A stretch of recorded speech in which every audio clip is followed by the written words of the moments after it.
Psalms 1. സങ്കീർത്തനം 1 നമുക്ക് എല്ലാവർക്കും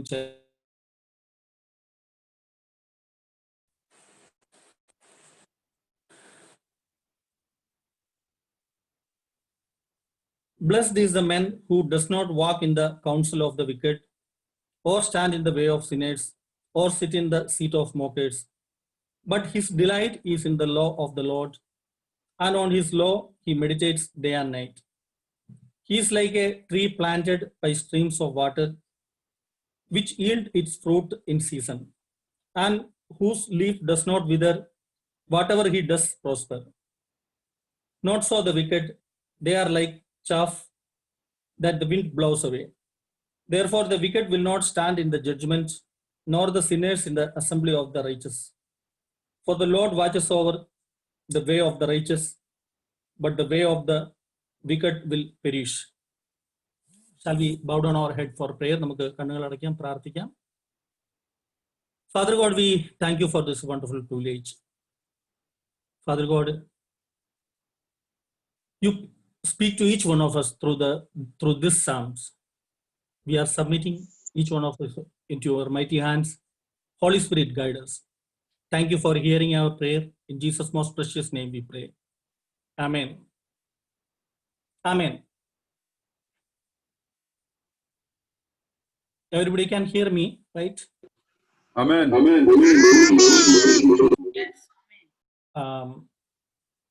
ഈ സങ്കീർത്തനം നമുക്ക് എല്ലാവർക്കും സുപരിചിതമായിട്ടുള്ള ഒരു സങ്കീർത്തനമാണ്. The psalm is familiar to each one of us, and most of us, including our children, know this psalms by heart. This psalm speak about two roads of life, two paths of life.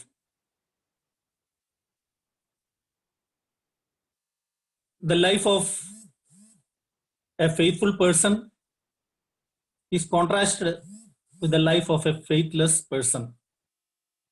ഈ സങ്കീർത്തനം നമ്മളോട് പറയുന്നത് രണ്ട് വഴികളെ കുറിച്ചാണ്.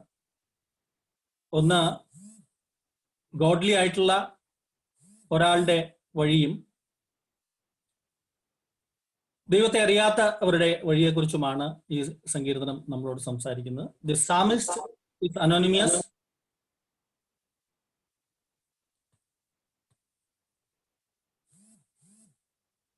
കേൾക്കാലോ അല്ലേ? The psalmist is anonymous, and the psalmist start this psalms with extolling for joy of obeying God and extolling the joy of obeying God.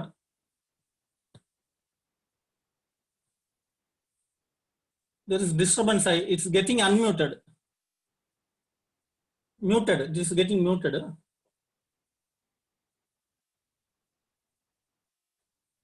And refusing to learn to those who കേൾക്കാവോ? കേൾക്കാം pastor. കേൾക്കുന്നുണ്ടല്ലോ അല്ലെ? Continuous കേൾക്കുന്നു. Okay. Refusing to learn to those who discredit and ridicule God.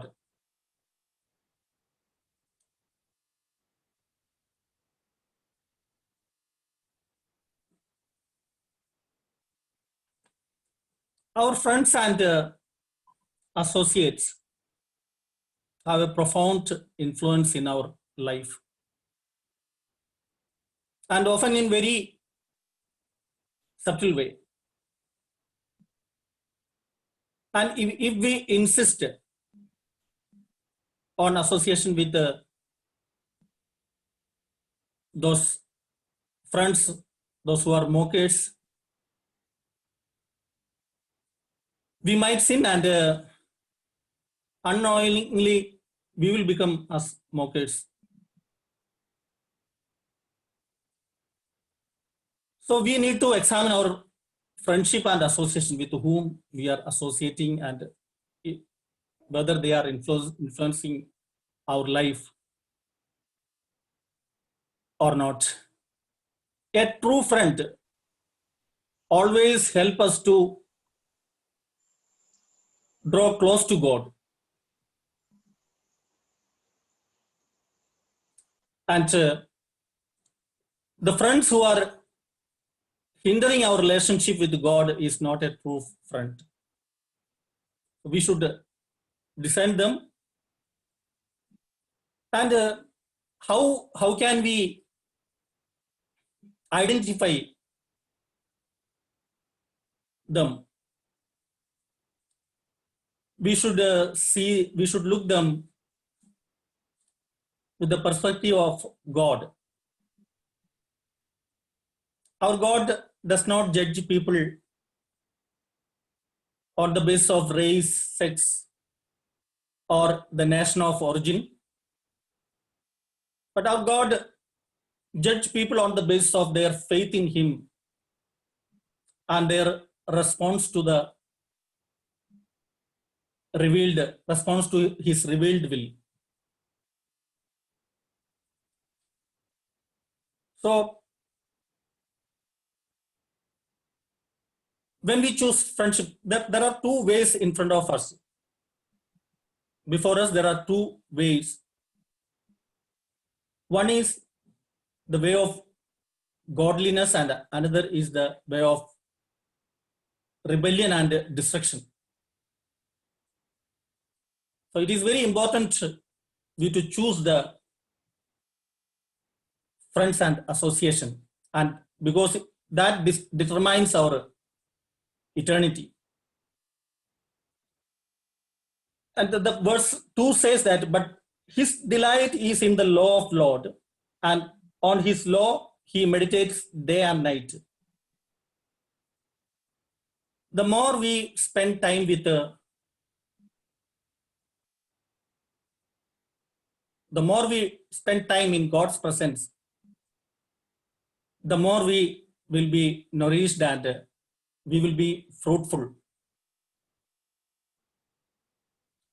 And reading meditating, what is the law of God? What is the law of God? All the scriptures. And what is meditation? Meditation is reading scripture and thinking about what we read. That is meditation. And that is the first step for the application, for the obedience. Unless we know what God wants to speak to us, we cannot lead a life that is worthy of Him. And to lead a life that is worthy of Him, we need to know about God more and more. And that is only possible by spending time, by spending time with God, by reading the scripture. And the psalmist says that he will be like a tree planted by the streams of water. That tree will be fruitful. That tree will be strong, and that tree will bear good fruit, and its root will be strong. And further says that whatever he does prospers. Whatever he does prospers. It doesn't mean that we have immunity from failures and trials, difficulties, health issue, wealth, and all. It means that when we are guided by godly wisdom, we will bear fruit, and that the byproduct and the fruit will be very good when we are guided by God's wisdom. Not so the wicked, they are like chaff. The symbol of faithless is chaff is the symbol of faithless people. So they will be like a dust, they will drift away from God. So in our life, we we live in this world, we should always think that we should choose the friends, and our association should be with those people who help us to draw near to God. Always we choose, because that determines our eternity. And our association with ungodly people should be to witness to them about God Almighty, about Christ. We must contact with them. We must have contact with them. That is only to witness. And the time we spent more with God Almighty, more with when we delight more in God's presence, that will bear more and more fruit. And if we spend time with ungodly people and ungodly association, that will draw us away from God. So we should always think about this, and think about our associate friends and association. Do they build up our faith? Do they draw us near to God? If it is not like that, then we have to think about this, and we should take a decision to spend more time, delight in God's word, and so that we will be like the tree planted by the streams of water. That Almighty God bless each one of us by this word. Let's. If you would open your Bibles or your gadgets to Romans chapter 2. Romans chapter 2 verse 16. Romans chapter 2 verse 16.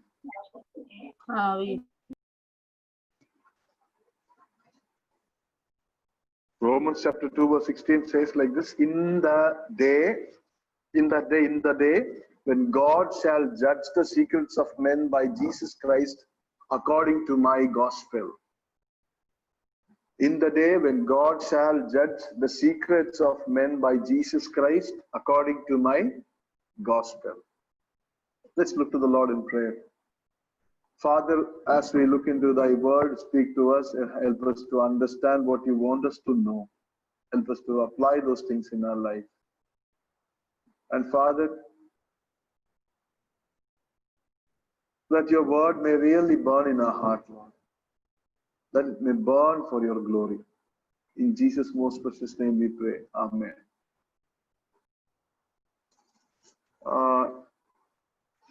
This verse, we are actually studying the book of Romans. And as I was, going through the book, preparing for the studies, Bible studies that we are doing, this verse really popped out. This came at me.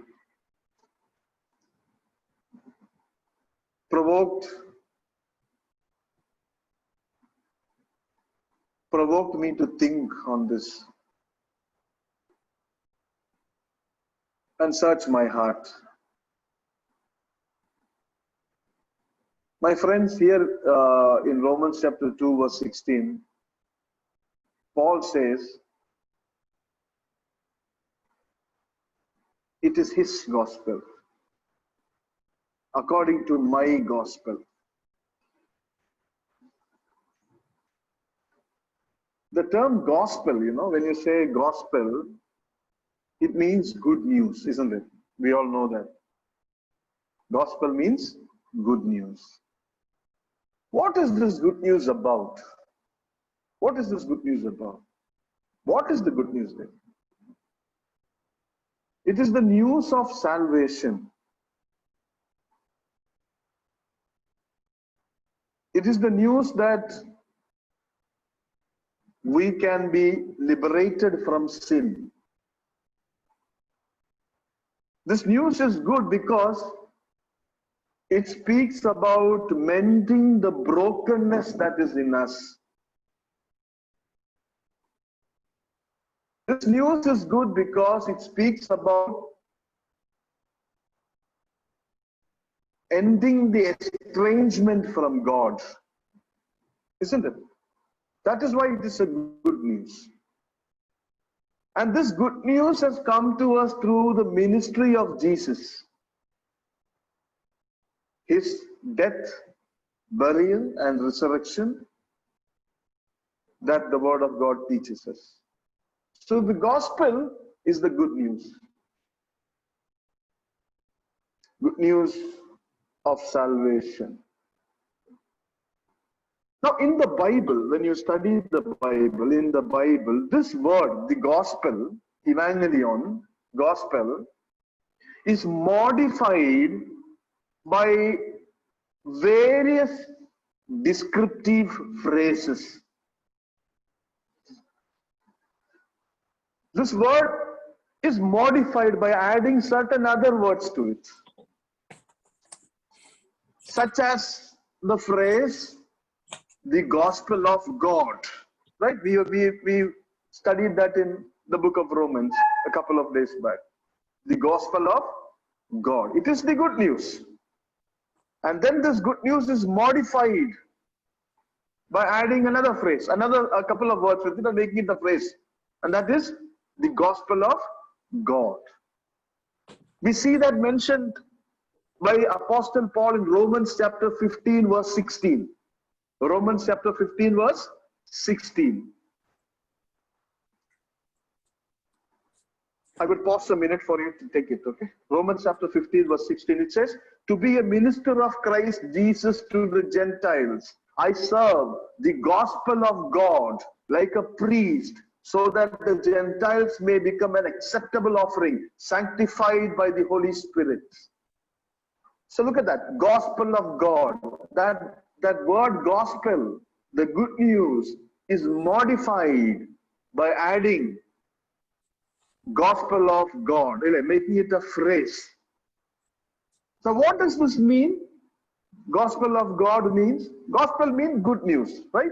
So gospel of God means it is speaking about the economic trinity. Economic trinity means it is speaking about the triune God. When it says the gospel of God means it is speaking about the triune God. The role each person in triunity executed for salvation to become a reality in our lives. Okay? What the Father did for the salvation to become a reality in our lives. What Son did for that gospel to become a reality in our life. What the Holy Spirit did for the gospel to become a reality in our lives. What did the Father do? The Father's power and His love made the gospel a reality in our life. John chapter 3 verse 16, for God so loved the world that He gave His only begotten Son. And that is what the Father did. Now look at John chapter 10 verse 29. John chapter 10, 29.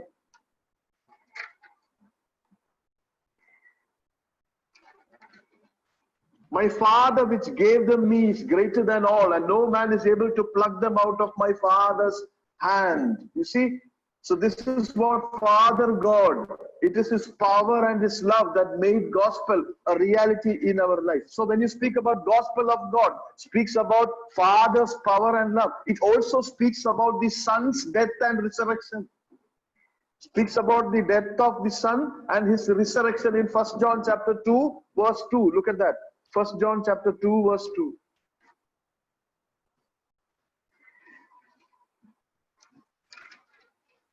First John chapter 2 verse 2. And He is the propitiation for our sins, not for ours only, but also for the sins of the whole world. You see? This is what the Son did. Ephesians chapter 2 verse 6.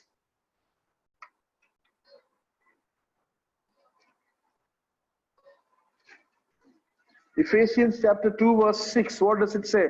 And hath raised up together and made us sit together in heavenly places in Christ Jesus. You see?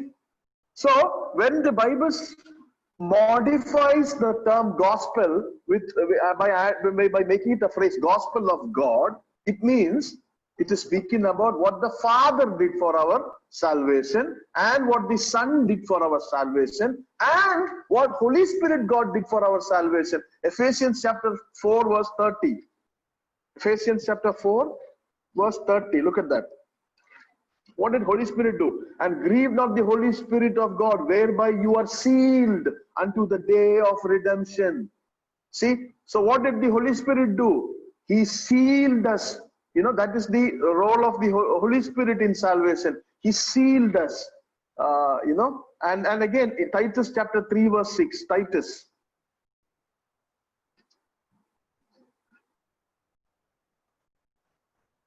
What does it say there? Titus chapter 3 verse 6. Which he shed on us abundantly through Christ Jesus our Savior. This is the work of the Holy Spirit. He regenerated us. It is the Holy Spirit that quickens us, makes us alive by coming into our life. You see? So when the Bible speaks about the gospel of God, it is speaking about the economic trinity. It is speaking about what triune God did to make the salvation of God a reality in our life. It speaks about Father's love, power and love. It speaks about Son's death and resurrection. It speaks about Spirit's, Holy Spirit God's regeneration and sealing. You see? So it is speaking about how the triune God had planned, how he had executed, and how he has applied our lives, salvation in our lives, by him. You see? So you understand? So Paul is saying it is my gospel. That's where we started. My gospel. Now what is the gospel? Good news. Good news. So it is, this good news is modified by saying it is the gospel, the good news of God. That means the triune God. What all the three persons in the triunity did for us. Now again, we see in another way this term evangelion, gospel, is again modified in another way. You see it in 1 Corinthians chapter 9 verse 12. 1 Corinthians chapter 9 verse 12. In 1 Corinthians chapter 9 verse 12, and look at this. The 1 Corinthians chapter 9 verse 12, it says the gospel of Jesus Christ. You see, the gospel of Jesus Christ. Again, look at Romans chapter 1 verse 9. Romans chapter 1 verse 9. It says the gospel of his Son. You see that? See how that that word gospel is being modified? The gospel of God. Then later it is again modified as the gospel of Christ. Also the gospel of Son. The gospel of Christ and the gospel of his Son.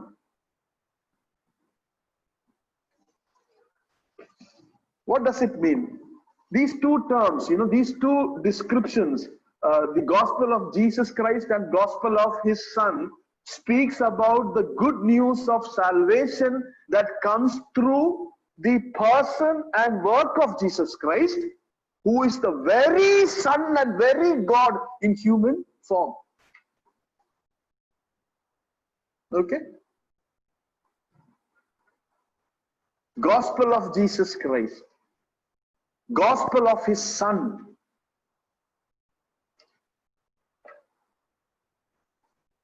Speaks about the person and work of Jesus Christ.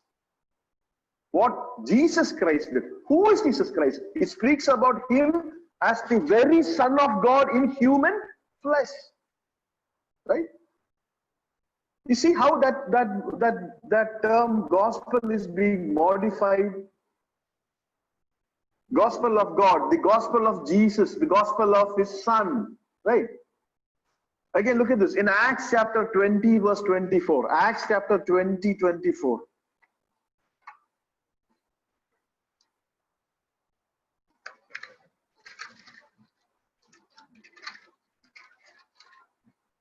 Acts 20, 24.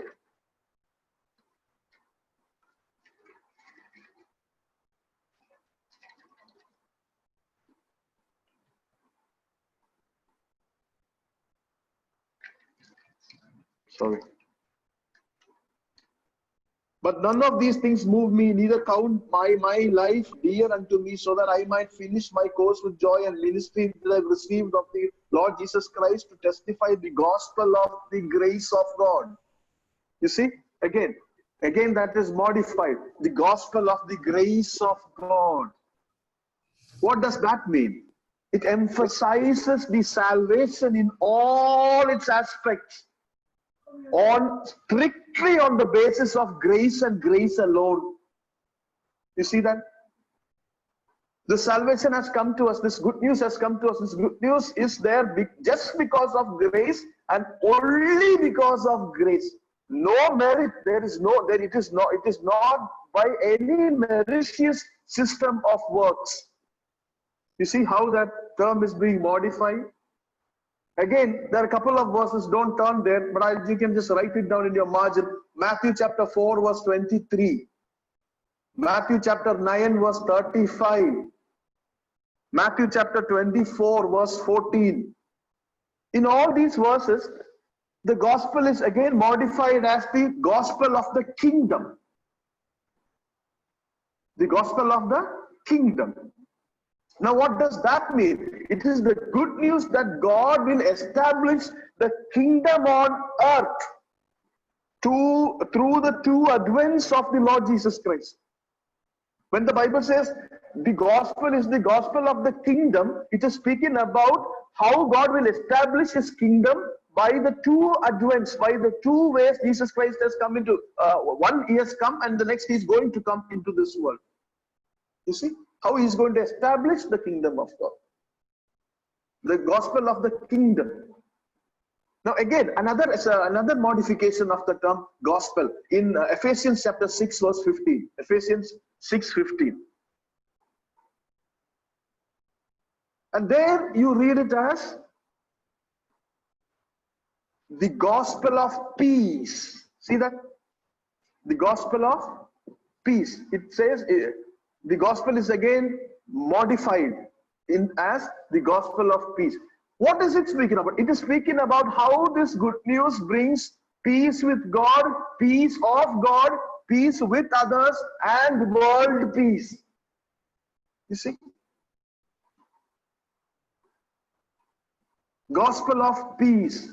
Gospel, it means peace with God, peace with others, and peace from God, and peace, world peace. All types of peace. You see? So you look at this, what the Bible speaks about this good news that Paul says it is his good news. Paul is saying it is his good news. What is that good news? It is the gospel of God. It is the gospel of Christ and the gospel of his Son. It is the gospel of grace of God. It is the gospel of the kingdom. It is the gospel of peace. You see that? Right. Furthermore, again, Paul, in Romans chapter 1 verse 16, would you turn there? Romans chapter 1 verse 16. In Romans chapter 1 verse 16,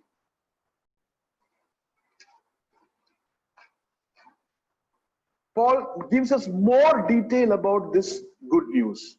This good news which he says, it is his. Okay? In 1 verse 16, look at that. He says, for I am not ashamed of the gospel of Christ, for it is the power of God unto salvation to everyone that believeth, to the Jew first and also to the Greek. Right? It is the power of God. He says, I am not ashamed of the gospel. Why? Because it is the power of God for the salvation to everyone who believes. First to the Jew and then to the Greek. Notice that how his soul is thrilled when he wrote these verses. Right? It is the power of God. He defines the gospel more detailedly. We saw how that word is modified, isn't it? Now look at this, how it is defined.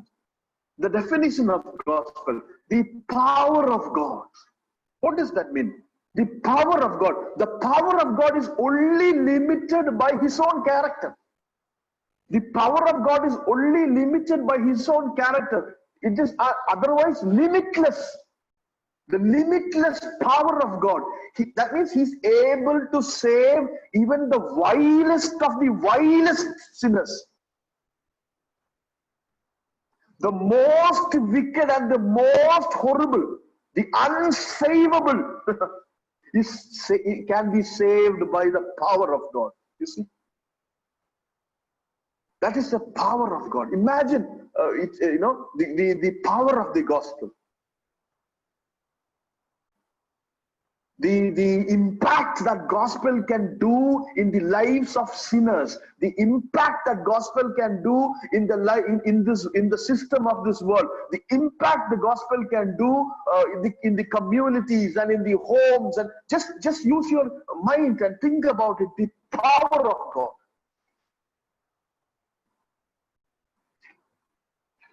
Right? Apostle is saying, defining it. What is it? It is the power of God. He also speaks about the scope of this good news. For who all is this good news applicable? It is the power of God for salvation to everyone who believes. Right? It is for everybody. It is so powerful, it can save anybody, and everybody can have that. It is not only for some people, it is not only for somebody or a unique group of people. No, it is for everybody. Anybody who's willing to believe, it is for him. The power of God is for anybody. And so when Apostle says this, he speaks about the efficacy of this gospel. He's speaking about the power, the irresistible power of God. You know, how it cannot be challenged. And so, with this understanding, he says in Romans chapter 2, verse 16, as we read in the beginning, he says, in the day when God shall judge the secrets of men by Jesus Christ according to my gospel. According to my gospel. You know, I said all this so that you would be able to understand what he says in Romans chapter 2, verse 16. My gospel. He doesn't mean it is his personal message, my friend. That is not what he means. He's not saying this is his message. No. He's saying this is my gospel. This is his gospel. Because he is saying it is the good news that he have heard in his life. It is the good news. It is the greatest good news that he has heard in his life. And there is no other good news that can be compared with it. What is the greatest news that Apostle Paul has heard in his life? The gospel of God. The gospel of Jesus Christ. The gospel of his Son. The gospel of peace. The gospel of grace of God. Which is the greatest news? He said, it is my gospel. This is the greatest news I have heard. He's not saying it is his message. He's saying this is the greatest news of his life. There is no greater news than that. Well, my dear friends, this morning as we are gathered together in his name, let us ask the same question to ourselves also. Can each one of us place our hand on our heart and say, Lord, right now, this second, this moment that I am here, the greatest news in my life is that you have died for me and that you have given me salvation.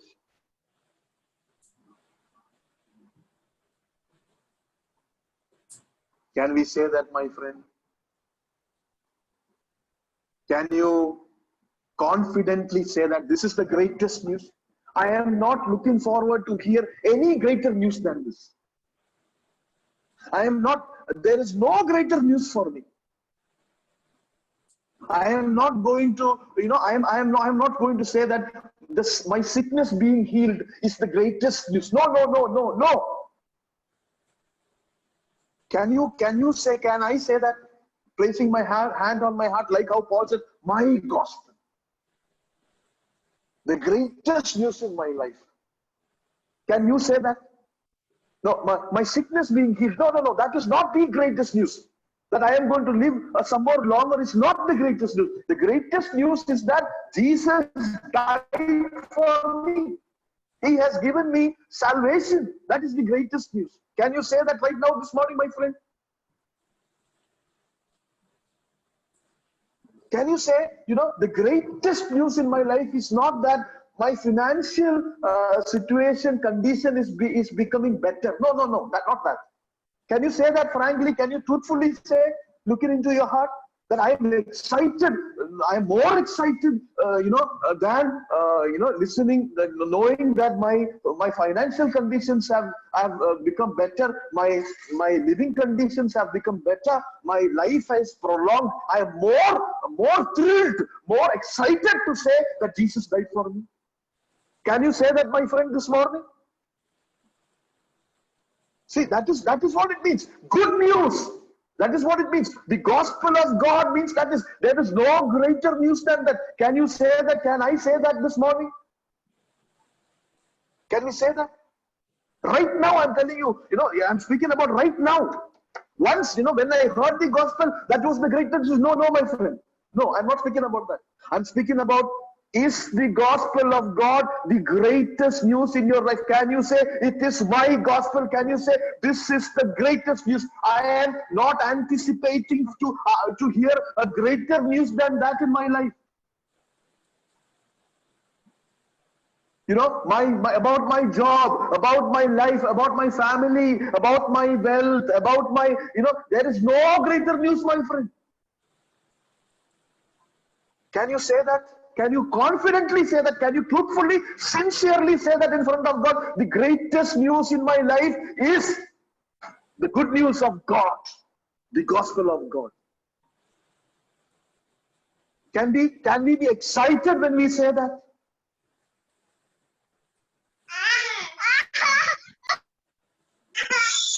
My dear friend, if you cannot say that, if I cannot say that, it is a big problem. Why can't we say that? Why can't we say that? Why can't we confidently, sincerely, frankly, truthfully, in front of God say the greatest news in my life, the greatest thing in my life is the gospel of God? Why can't we say that? How could Apostle Paul say that? Was he not a man like us? Was he not a man like us? Did he also have issues in his life? Was he not also having thorns in his life, which he asked the Lord to remove from his life, which the Lord did not remove from his life? Did not Apostle Paul have thorns in his life, which he asked, Lord, remove this thorn if you can, remove this thorn if you can, remove this thorn if you can? He asked 3 times and the Lord said, no, my grace is sufficient for you. Is he not the man who had problems in his life, which would not just go away? The problems would not just go away. It is there. But in spite of that problem in his life, whatever that may be, it could be a relation issue, it could be a financial issue, it could be a sickness, it could be whatever. In spite of that issue, he was able to say, my gospel, the greatest news in my life, the greatest and the most important thing in my life is the gospel of God, the gospel of Christ, the gospel of his Son, the gospel of grace, the gospel of peace. He could say, you can't say, I can't say. Why? Why can't we say that, my friend? What made him apostle, what made apostle say that? It was an understanding he had.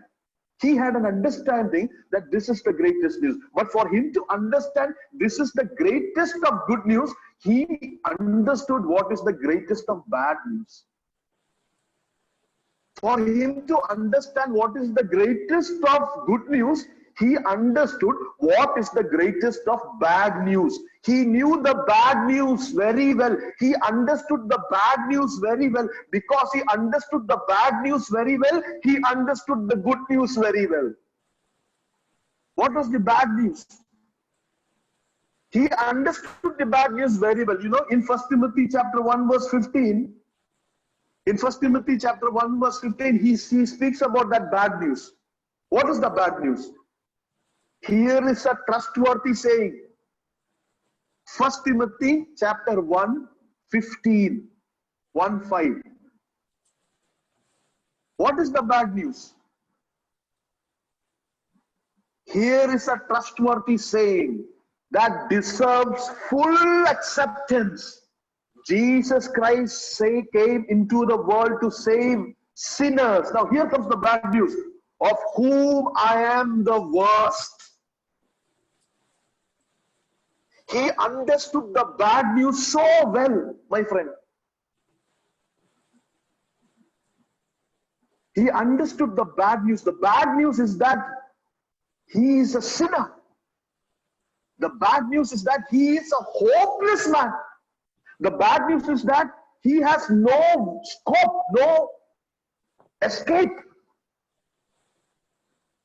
And in Romans chapter 3 verse 23, he says, all have sinned and fallen short of the glory of God. That is the bad news. He understood the bad news only too well. Because he understood the bad news only too well, he is able to understand the good news only too well. See, my dear friends, we are not able to say that the gospel of God, the gospel of Jesus Christ, the gospel of his son, the gospel of his grace, gospel of peace is not the greatest. We can't say that is the greatest of good news in my life. We are still looking for that healing. We are still waiting for that financial breakthrough. And we are anticipating, we are excited, and we are looking only in that. And that is the greatest truth, that is the greatest news that we are going to hear. Because, my friend, we don't know what is the greatest of bad news. The greatest of bad news is not that we will die here in this world. The greatest of bad news is not that we are financially poor. The greatest of bad news is not that we don't have much of a future in this world materially. The greatest of bad news, my friend, is that you and I are sinners bound to hell. That is the greatest of bad news. And if you understand that as the greatest of bad news, my dear friend, then you will understand which is the greatest of good news.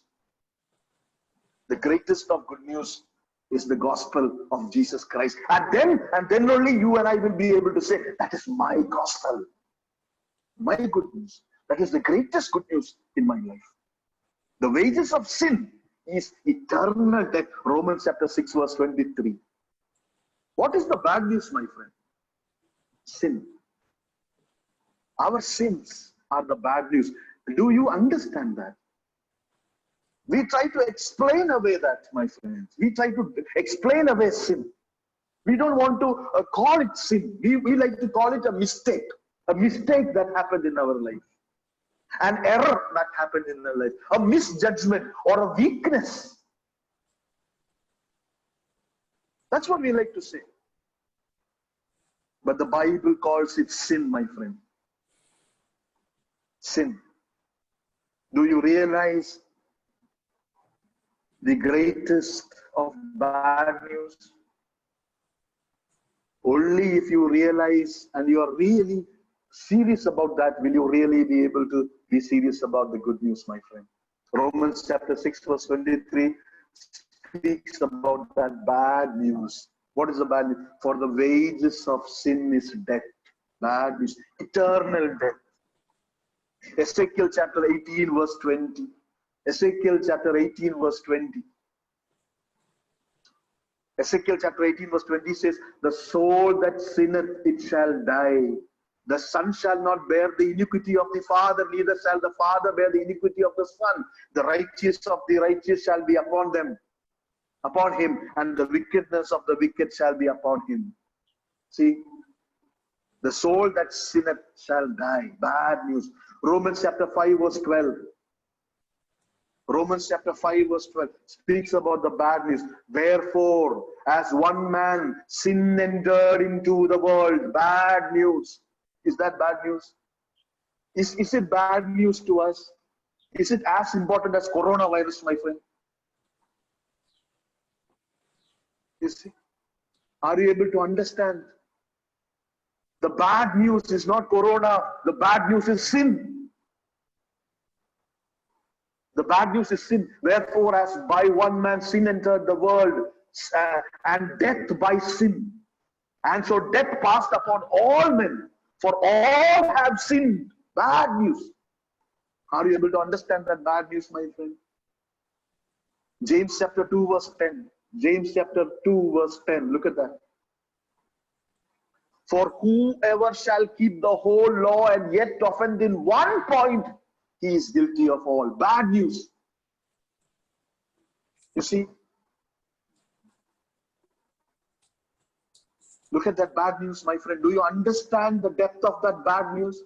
For whoever shall keep the whole law and yet offend in one. It's like lot of chain links. Something is hanging by a chain link. 10 chain links are there. One chain link break, will not that fall down? You see? That is the bad news. Whosoever shall keep the whole law and yet offend in one point, he is guilty of all. The bad news. Matthew chapter 5 verse 90. Matthew 5:90. Look at the bad news.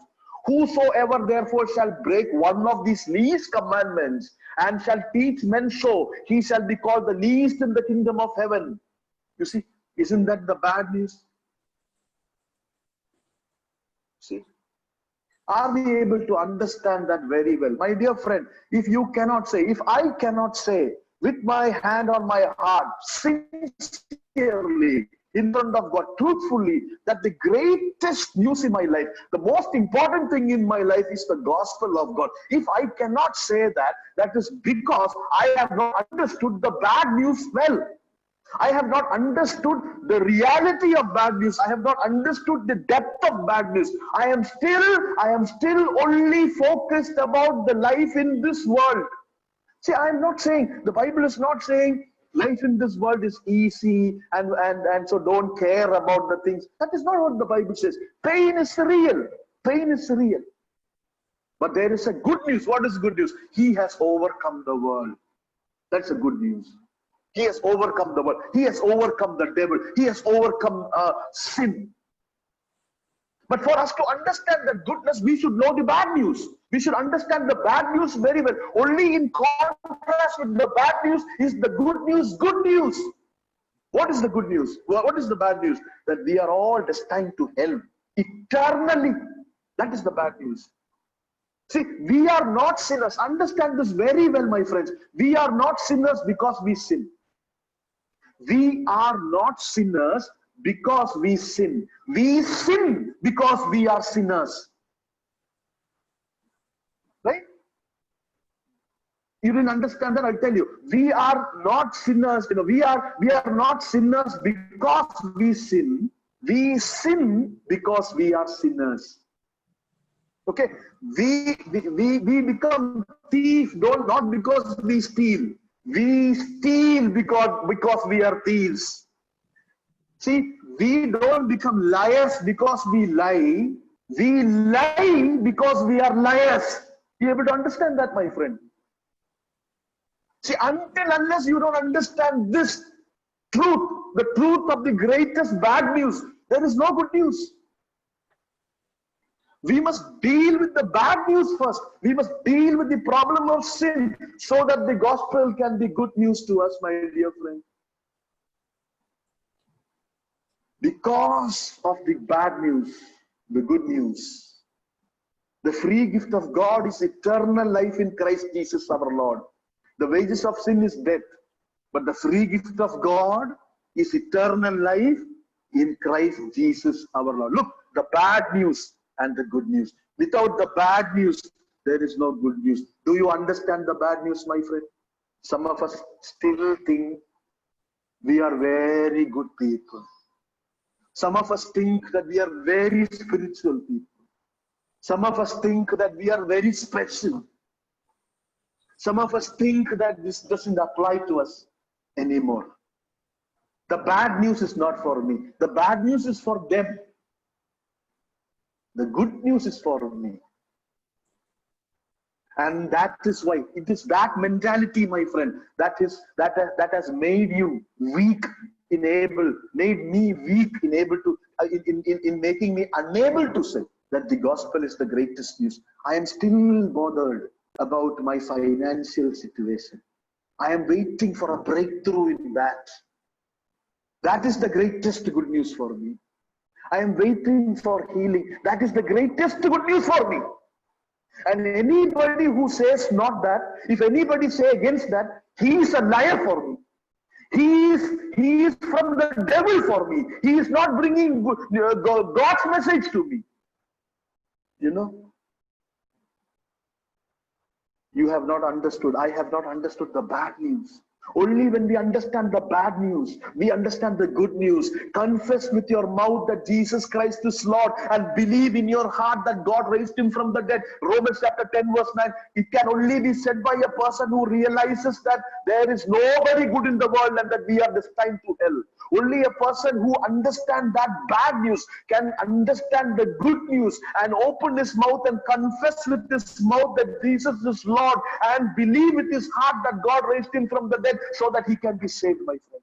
Where do you stand this morning, my dear friends, my dear brothers, my dear sisters? The good news will become the good news will become good news in our life when we understand the bad news and when we react to that bad news. And maybe you are a person who has been in the church, inside the fold for so many years, maybe 20 years, maybe 50 years, maybe 10 days, maybe 15 days. But wherever you are, if the Lord has spoken to you, my friend, this morning, my brother, my sister, open up your heart. Don't allow pride to take control of you. Don't say, no, I did this many years ago. I opened up my heart. I opened up my heart and I invited Lord into my life. But can you say that with your heart, with your sincerely, can you say, since then, good news, the greatest good news in my life is the gospel of God?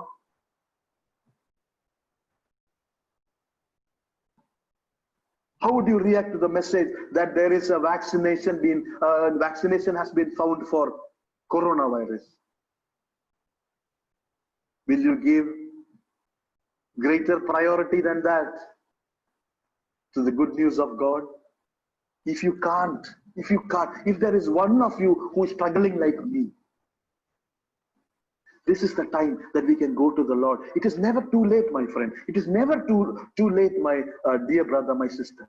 We can go to the Lord. The Bible says, if you confess with your mouth, He is able and just to forgive us of all our iniquities. He is able to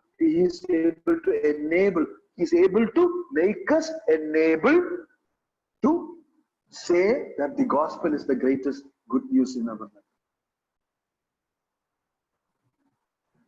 How will you react to this message, my friend? Are you angry? Jesus Christ in John chapter 6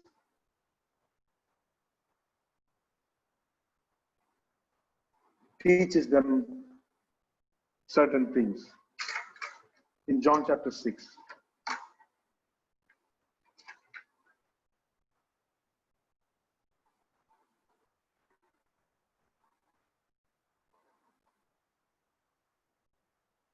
And after saying those things in John chapter 6 in verse 60, we read, many therefore of his disciples, when they had heard this, said, this is a hard saying. This is a hard saying. Who can hear it? Who can hear it? And when Jesus in himself knew that his disciple murmured at it, he said to them, does this offend you?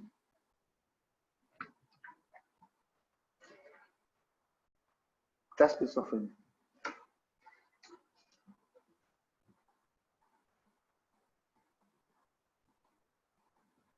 Can you say with your hand on your heart, the greatest good news is not that you passed your exam, is not that your child was born, is not that you got married, is not that you were delivered. It's not that you're delivered from sickness. It is not that your financial problems had gone away. But the greatest good news, sincerely, because our heart meets the heart of God. Sincerely, the greatest good news is that Jesus died for me. That he came for me. That he gave me the salvation. That is the greatest good news. He is able and just to forgive us for all our iniquities. If we go to him, open your heart and say, no, Lord, I can't say that. I can't say that. I am so much involved with the things of this world. I'm so much cling to it. My heart can't say that sincerely to you. Help me, Lord. Help me to say that to you. I am worried about so many other things. Help me to implement thy word in my life. Let us go to the Lord. Let us just fall down at his feet and say, Lord, I can't. Enable me. It is only by thy power it is possible. Help me to humble myself. As I humble myself, let your hand be upon me and humble myself. Help me to say that the greatest good news in my life is that the salvation that you bought to me. Let us look to the Lord in prayer. Thank you, Father, for thy word. Help me, Lord, to respond to thy word in humility. Help me, Lord, in my pain. My pain is so real. Father, you see that, but help me, Lord. Let me not be proud, but help me, Lord, to respond to thy word. Enable me, Father, because you are able. Enable me, Father. Father, I commit each one of these brothers and sisters into your hands. Enable us, Lord, as a church, as families, to glorify you by saying the greatest good news in our life is what you have done for us. In Jesus' most precious name I pray. Amen.